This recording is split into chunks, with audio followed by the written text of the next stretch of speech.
জীবনে অনেক কিছু পাওয়া যায়, টাকা, সাফল্য, নাম সবই গুরুত্বপূর্ণ, কিন্তু একজন শিক্ষকের জীবনে সবচেয়ে বড় প্রাপ্তি কী জানো? সেটা হলো তার ছাত্রছাত্রীদের ভালোবাসা।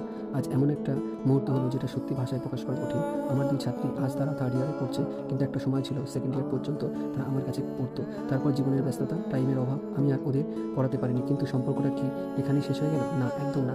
আজ তারা হঠাৎ করে আমার কাছে এলো হাসিমুখে, সেই আগের মতোই শ্রদ্ধা আর ভালোবাসা নিয়ে।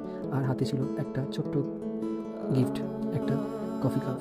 কিন্তু সেটা শুধু একটা কাপ না, সেই কাপের গায়ে ছিল আমার খুব প্রিয় প্রিয় ছবি। প্রত্যেকটা ছবি আমার কাছে খুব প্রিয়। একটা সাধারণ জিনিস, কিন্তু তার ভিতরে লুকিয়ে ছিল অসাধারণ ভালোবাসা। ওরা হয়তো আজ আমার কাছে পড়ে না, কিন্তু আজও আমাকে মনে রেখেছে, আমাকে আজও এতটা ভালোবাসে। এই অনুভূতিটা কোনো টাকার সাথে মাপা যায় না।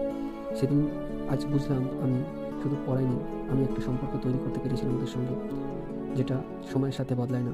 একজন শিক্ষক হিসেবে এর থেকে বড় পাওয়া আর কিছু হতে পারে না।